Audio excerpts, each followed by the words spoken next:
আরজি করের মেডিকেলের gate secure করতে যেটুকু পুলিশ প্রশাসন লাগে সেটুকু কি ছিল না? তার মানে এর পিছনে একটা ব্লুপ্রিন্ট তৈরি হয়েছিল।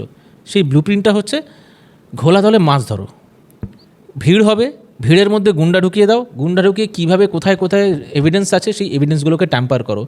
একজন ডিসি পদমর্যাদার একজন অফিসার, সে বলছে দেখুন ইনি হচ্ছেন ফিঙ্গারপ্রিন্ট এক্সপার্ট, এবং সেই ফিঙ্গারপ্রিন্ট এক্সপার্ট যখন আমরা পরে দেখলাম সেটা অভিক দে, সে হচ্ছে পুরোপুরি থ্রেট কালচারের মাথায় ছিল, থ্রেট কালচারের সঙ্গে যুক্ত। আজকে একজন পুলিশ আধিকারিক যখন একটা প্রেস বিবৃতি দিচ্ছে একজনের ছবি নিয়ে, তার ন্যূনতম দায় নেওয়া উচিত নয় কি যে মিনিমাম ইন্টেলিজেন্সের সঙ্গে কথা বলিনি যে কার ছবি দেখাচ্ছি, এর ব্যাকগ্রাউন্ড কি, ব্যাকগ্রাউন্ড চেক করি? ওনার প্রয়োজনীয়তা মনে হয়নি। বিনীত গোয়েলকে আমরা দেখলাম ওই দিন রাতে পুরোপুরি আপনাদের সংবাদ মাধ্যমকে দুষলেন। আজকে এইখান থেকে আমার প্রশ্ন উঠছে, ওনার দায়িত্ব উনি কি পালন করলেন? তার মানে কি উপর থেকে অর্ডার এসেছিল? অর্ডারটা উনি কার নেন? মুখ্যমন্ত্রীর। তার মানে মুখ্যমন্ত্রীকে অর্ডার দিয়েছিল এই পুরো প্রমাণ লোপাটটা তুমি করো, তোমারটা আমি বুঝে নেব। ভালো করে ভেবে যদি দেখেন যে এত কিছু হওয়ার পরও প্রতিনিয়ত টালবাহানা করলো ছাত্রদের সঙ্গে বসার জন্য মুখ্যমন্ত্রী, এবং যখন বসলেন সেখানেও লাইভ স্ট্রিমিং করবেন না, রেকর্ডিং করবেন না, হ্যাঁ তেন এত কিছু হলো। উনি অনেকগুলো দাবি দাবা শুনেছেন, উনি বললেন যে আমি এই দাবি দাবাগুলো মেনে নেব এবং আমি কার্যকর করব। তারপর আমরা কি দেখলাম? সেখান থেকে আরও একটা পোস্টিংয়ে চলে গেল সেই পুলিশ অফিসাররা। তাদের কিন্তু কোনো রকম সাসপেনশন হলো না, তাদের বিরুদ্ধে কোনো ব্যবস্থা হলো না। তার মানে কি যে উনি একদম তাই, প্রতিনিয়ত ওনার অর্ডার যারা ফলো করেছেন এই তদন্তকে আটকানোর জন্য, তদন্তকে যাতে আরও পিছিয়ে রাখা যায়, ফরেন্সিক এভিডেন্স মেটানো যায়, তার জন্য যত পুলিশ অফিসার ওনাকে হেল্প করেছেন তাদের জন্য উনি রীতিমতো একটা গিফট পোস্টিং রেখে দিয়েছিলেন, আর সেটাই কিন্তু বিনীত গোয়েল পেলেন। আজকে আমার প্রশ্ন হচ্ছে, যখন রীতিমতো এরকম আরজি করের মতো একটা ঘটনা ঘটে গেল, তারপরে আমরা কি দেখছি সাগর দত্ত কলেজে? সেখানেও দেখলাম রীতিমতো মদ্য অবস্থায় সেখানে পেশেন্টের ইয়েতে ঢুকে যাচ্ছে, ওয়ার্ডে ঢুকে যাচ্ছে, সেখানে মহিলা ডাক্তাররা ছিলেন, সেইখানে গিয়ে তাণ্ডব করছেন। এটা কি করে সম্ভব? আমার প্রশ্ন হচ্ছে, এতগুলো বছর এই সরকারটা ক্ষমতায় আছে, এই পুরো মেডিকেল কলেজ বা মেডিকেল কলেজ সিস্টেমটা কিভাবে চালনা করা হবে, তার সিকিউরিটি সিস্টেম কী হবে, স্ট্যান্ডার্ড অপারেটিং প্রসিজিওর কী হবে, সেই নিয়ে কোনো দিন ভাবেইনি।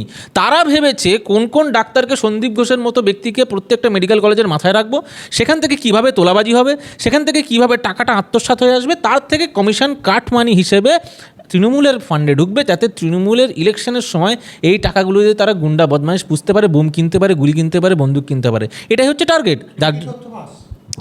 আমার বক্তব্য হচ্ছে, যারা যারা আজকে সন্দীপ ঘোষের মতো ব্যক্তিরা মেডিকেল কলেজের মাথায় বসে আছে, তাদের বিরুদ্ধে যে অ্যালিগেশনসগুলো আমরা পাচ্ছি, যে কমপ্লেন্টসগুলো পাচ্ছি, সেটা কিন্তু আজকের নয়, সেটা দীর্ঘদিন ধরে ওখানকার ব্যক্তিরা, ওখানকার ওই আরজি কলেজ মেডিকেল কলেজের বিভিন্ন ব্যক্তিরা তারা কিন্তু কমপ্লেন করেছেন, মৌখিক এবং লিখিত।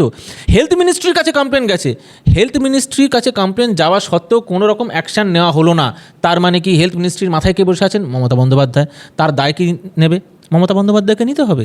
ওই জন্যই বারবার আমরা বলছি, সাধারণ মানুষ মাঠে নেমেছে ঠিকই, মুখ্যমন্ত্রীর পদত্যাগ কেন দাবি করা হচ্ছে?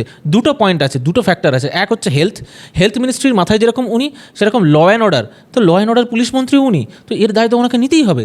স্বরাষ্ট্রমন্ত্রী, পুলিশ মন্ত্রী, স্বাস্থ্যমন্ত্রী হয়েও উনি প্রতিনিয়ত এই ঘটনাগুলোকে চেপে যাচ্ছে, তার একটাই মাত্র কারণ, টাকা।